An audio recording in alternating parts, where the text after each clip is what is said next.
స్వామి, ఈ రోజున కొన్ని కోట్ల మంది భక్తుల మనోభావాలకు సంబంధించింది. తిరుమల క్షేత్రం అంటే సాధారణం కాదు. కొన్ని అంటే ఖండాంతరాల నుంచి కూడా భక్తులు వచ్చే పరిస్థితి. ఈ రోజున ఈ లడ్డు మాకు బాగా కోపం మాత్రం ఎలా ఉందంటే, ఏ రకం ఉందంటే ఆ రకం ఉంది.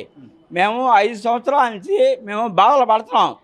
అసలు లడ్డు తీసుకున్నా అంటే తెల్లగా తెసికారిపోతుంది. అసలు ఏ రకంగా ఉందంటే ఆ రకంగా ఉంది. అసలు ఎవరిని అడగాలో కూడా అర్థం కావట్లా. అసలు ఎందుకు ఇలా జరుగుతుందో అర్థం కావట్లా. మాకు దర్శనం కూడా సరిగ్గా జరగల 5 సంవత్సరాల్లో. అంతకుముందు మాకు ఫ్రీగా చక్కగా మా పిల్లల్ని తీసుకొని, చంటి పిల్లల్ని తీసుకొని చక్కగా వెళ్ళి దర్శనం చేసుకొని చక్కగా స్వామి దర్శనం చేసుకొని అన్నీ ఏ క్లాసు జరిగాయి. కానీ 5 సంవత్సరాల నుంచి మాత్రం మాకు ఏది జరగల. వెళ్ళే అసలు దర్శనం కూడా అవ్వకుండా వెనకే అసలు ఏది అందుబాటులో లేకుండా చేశారు. మాకు అక్కడ తిరుమలకి వెళ్తే చక్కగా మొత్తం అన్నప్రసాదం కానీ ఏదైనా కానీ దర్శనం కానీ చాలా బాగుండేది. లైన్లో కూడా మాకు పాలు ప్రసాదం అన్నీ చాలా బాగా చేసి కూడా ఈ రోజున ఏదో ప్రమాణం చేస్తాను లేకపోతే వాళ్ళు నాస్తికులు కండి. నాస్తికులు ఒక రకం చెప్పాలంటే కావాలని చేసింది అది. వాళ్ళు కావాలని అది మొత్తం నాశనం చేద్దామని అనుకున్నారు. కానీ భగవంతుడు అనేవాడు ఉంటాడు.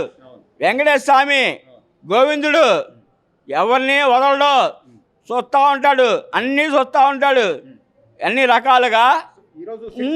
సిట్ నివేదికలో కనుక దానిలో ఆధారాలతో సహా బయటపడి అందుకే నాశనం అయిపోతుంది మొత్తం అదిగో ఒకరిని నమ్ముకుని ఎంతోమంది ఉన్నారు. వాళ్ళందరూ నాశనం అయిపోయారుగా. ఆయన్ని అనికేసుకొచ్చారు.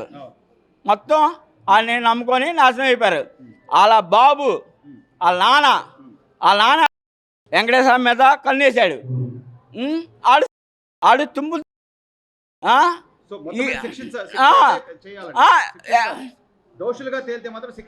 అంటే అసలు ఊరుకోడుగా. గోవిందుడు అంటే ఊరుకోడు. ఎవరిని వదలడు, దేనికి ఊరుకోడు. తిరుమల తిరుపతి లడ్డూ ప్రసాదం అంటే మనకు అది ఎంతో ప్రీతిపాత్రమైంది, ఎంతో భక్తి శ్రద్ధలతో కూడిన అంశం. దానిలో కూడా ఈ రోజున చివరికి కల్తీ చేసే పరిస్థితికి వచ్చారు. అంటే గత ప్రభుత్వంలో అంటే వాళ్ళకి సంప్రదాయాలు కానీ హైందవ సిద్ధాంతాలు కానీ వేటి మీద లెక్క ఉండదమ్మా. లేదండి, వాళ్ళకి సాంప్రదాయం అంటే తెలియదు. వాళ్ళకి ఎందుకు తెలియదు అంటే వాళ్ళు ప్రభు మతంలో నుంచి వచ్చిన వాళ్ళు.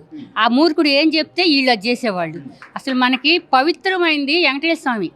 ఒక్కొక్కళ్ళని వదిలిపెట్టడండి. ఒక్కొక్కళ్ళు నిదానంగా ఆయన తాట తీస్తాడు. ఆయన ఏం ఒప్పుకోడు, తాట తీస్తాడండి. కాకపోతే ఒక్కసారి కాదు కాబట్టి నిదానంగా ఒక్కొక్కళ్ళు తాట తీస్తాడండి. మనము పవిత్రంగా మన వెంకటేశ్వర స్వామి గుడిని ఎంత పవిత్రంగా చూస్తాం. ఆ ప్రసాదం తీసుకొచ్చి మనం ఇంట్లో పూజ చేసుకొని అందరికి పంచిపెడతాం. అటువంటి ప్రసాదాన్ని వాడు మూర్ఖుడు అట్లా చేస్తాడు. ఎంత పాపం అండి.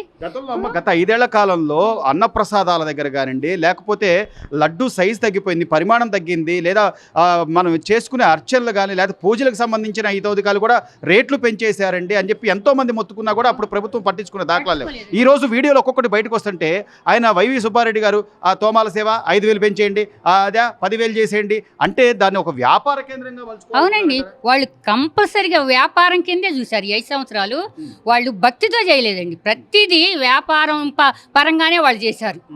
కాబట్టి కనీసం ఎక్కడండి ఒక దేంట్లో కల్తీ లేకుండా ఒక భోజనంలో కానీ ఇంత పసిపిల్లలు వస్తాయండి. ఇంత గతంలో లైన్లో ఉన్న వాళ్ళకి మేము సేవ చేసే వెళ్ళానండి నేను 2-3 సార్లు. వాళ్ళకి పాలేంటి, పొద్దున్నే ఉప్మా ఏంటి, పాలు, మళ్ళీ తర్వాత టీ, చిన్నపిల్లలకు పాలు, వాళ్ళకి ఏ ఇబ్బంది లేకుండా చేసేవాళ్ళండి. ఇవాళ 5 సంవత్సరాలు ఏం చేస్తున్నారంటే లైన్లో వాళ్ళు చచ్చిపోతున్నారు. వాళ్ళకి ఎంత ఇబ్బంది పడ్డారండి. దీని మీద ఖచ్చితంగా అంటే ఇప్పుడు వచ్చిన ప్రభుత్వం ఏదైతే కూటమి ప్రభుత్వం ఉందమ్మా, దాని మీద అంటే ఒక రాష్ట్ర ముఖ్యమంత్రి ప్రకటించాడు అంటే ఆధారాలు లేకుండా ప్రకటించరు. దాని మీద కల్తీ జరిగింది, గతంలో జరిగినటువంటి అవకతవకలకు సంబంధించి సిట్ నివేదిక కూడా వేశారు. సిట్ అంటూ ఒక ఐజీ స్థాయి అంతకన్నా పై స్థాయి వాళ్ళతో ఈ రోజున నిజాలు నిగ్గు తేల్చితే కఠినంగా శిక్షించాల్సిన అవసరం ఉందంటారా? ఇప్పుడు ఒక నిప్పు నిప్పు ఉందండి. ఆ నిప్పును మనం ఎన్నాళ్ళు పట్టుకుంటాం ఎప్పుడైనా కాలుతుంది కదా, అదే వాళ్ళు చేశారు. నిరుగప్పి నిప్పు అని ఎట్లా మూసి పెట్టారు. ఆ తర్వాత అంతా బయటపడింది. ఒక్కోటి బయటపడుతుందండి, ఒక్కోటి బయటపడుతుంది. వెంకటేశ్వర స్వామి అందరు తాట తీస్తాడండి, చెప్తున్నానా. కోట్ల మంది భక్తుల మనోభావాలకు సంబంధించిన అంశం కదా. చాలా అన్యాయం, చాలా దారుణం. ఎందుకంటే పవిత్రమైన వాటిని కూడా అపవిత్రం చేసిన వ్యక్తి ఎవరున్నారంటే జగన్మోహన్ రెడ్డి. ఎందుకంటే అసలు గుడికి వెళ్ళాలా, బడికి వెళ్ళాలా అంటే ఇవన్నీ పవిత్రమైన స్థలాలని తెలియదా? పాటుకి తెలియదు. ప్రసాదం తయారు చేసే వాటిని పోటు అంటారు. అటువంటి పోటు అనే మాట మొన్న ప్రెస్ మీట్లో పాటు అంటున్నాడు. వీడు పడిన పాటలన్నీ కూడా ఇట్లా అంటే చూసి చదవటం కూడా రాని ముఖ్యమంత్రి, చేతగాని ఎదవని ముఖ్యమంత్రి చేసి అన్యాయం పొందాము. ఇకనైనా ఇప్పుడు కళ్ళు తెరిచి స్వామివారి పవిత్రతని కాపాడటానికి బాబు గారు నిరంతరం అక్కడి నుంచే ప్రారంభించారు. చాలా తిరుమల క్షేత్రాన్ని కూడా రాజకీయం చేసే కోణంలో రేపు నేను తిరుమల వెళ్తాను, తిరుమలలో అక్కడ నేను తేల్చుకుంటాను అంటున్నాడు. అంటే ఇప్పుడు శాంతి భద్రతల విఘాతం కాదా? పోనీ డిక్లరేషన్ ఏ రోజైనా డిక్లరేషన్ ఇచ్చి ఆయన స్వామివారి సేవలో పాల్గొన్నది ఉందా? లేదా దంపత సమేతంగా వస్త్రాలు సమర్పించింది ఉందా? ఆ రోజున ప్రసాదాన్ని కూడా టిష్యూ పేపర్లో జుట్టు పక్కన పెట్టిన వీడియోలు కూడా మనం గతంలో చూసినాం. ప్రసాదాన్ని టిష్యూ పేపర్లో చుట్టం కాదు, తన మీద అక్షింతలు వేస్తే బ్రాహ్మలు మనకి పూజారులు అంటే వేద మంత్రోచ్చారణ చేసి వాళ్ళు ఎంతో పవిత్రంగా వేసిన వాటిని మనము ఇంటికొచ్చి దులపటానికి కూడా ఏదైనా ఒక వస్త్రం మీద దులిపి చెట్టులో వేస్తాం. అటువంటి ఇంగిత జ్ఞానం లేని ఎదవ అది. ఎందుకంటే తల మీద అక్షింతలు దులుపుకోవటం వెనకమాలనేది వాళ్ళ వీడియోలు చాలా చూశారు. ఒక్క ప్రసాదాన్ని ఆవిడంతే తీర్థం దాగినట్టుగా నటిస్తుంది భారతమ్మ గారు, మీద పోసేసుకుంటుంది. అది అంటే ఇది నటన అనమాట, నటన నటించారు. తిరుమల క్షేత్రాన్ని వెళ్ళి అక్కడ వివాదం అంటే మళ్ళీ ఏదో ఒకటి అక్కడ గలాటా చేయడం కోసం కాకపోతే ఈరోజు సిట్టు వేశారు వాళ్ళు, అధికారులు కూడా దాని మీద చర్యలు తీసుకోబోతున్నారు. ఈ నేపథ్యంలో జగన్మోహన్ రెడ్డి గారు మళ్ళీ తిరుమల వెళ్ళడాన్ని రాజకీయ కోణంలో చూడాలంటారు, ఎలా చూడాలి? అది రాజకీయ ఉనికిని కాపాడుకోవటం కోసం ఇప్పుడు మొత్తం గాలికి వచ్చిన ప్రభుత్వం గాలికే పోతుంది. అందుకొరకు ఆ గాలి ఏమన్నా కొంచెం ఉందేమో, నా తరపున ఇంకెవరన్నా వస్తారేమో అని ఆశపడుతున్నాడు. ప్రపంచవ్యాప్తంగా కూడా ఇప్పుడు 11 కాదు అసలు ఆయన అధోపాతానికి వెళ్ళిపోతున్నారనేది ఇది నిదర్శనం. అమ్మ, ఈ రోజున తిరుమల క్షేత్రానికి సంబంధించి మొత్తం అంటే హైందవ ధర్మాన్ని విశ్వసించే ప్రతి ఒక్కరూ కూడా క్షోభపడుతున్న పరిస్థితి. ఆ లడ్డూ ప్రసాదంలో ఇంత కల్తీ జరిగిందా అని ఎక్కడా కూడా అంటే గతంలో పాలక మండలిలో ఉన్న వాళ్ళు నిస్సిగ్గుగా ఈ రోజున మేము ప్రమాణాలు చేస్తాం, లేకపోతే మేము హారతలు ఆర్పేస్తామంటే చేసిన తప్పు పోతుందంటారా? ఎలా చూడాలి ఈ అంశాన్ని? తప్పేనండి. ఇప్పుడు మేము ఇంకా లేడీస్ అందరం వచ్చింది కూడా భగవంతుడికి పూజ చేయటానికి. ఇప్పుడు ఒక సామెత ఉండేది, ఇప్పుడు కొట్టినోడిని కొట్టకుండా తిట్టినోడిని తిట్టకుండా ఎవడ పాపాన్ని వాడే పోతాడు. అట్లాగే భగవంతుడే చూసుకుంటాడు. వాళ్ళు చేసిన పాపం మనం చేయం కదా, భగవంతుడికి వదిలేస్తే ఆయన ఇప్పటికే ఎంత ఇదిగా ఉందో గాలికి తుడిచిపట్టుకుపోయినట్టుగా వెళ్ళిపోయారు. అట్లాగే ఈ మాత్రం కూడా ఉండరు, ప్రజల హృదయంలో మాత్రం ఉండరు.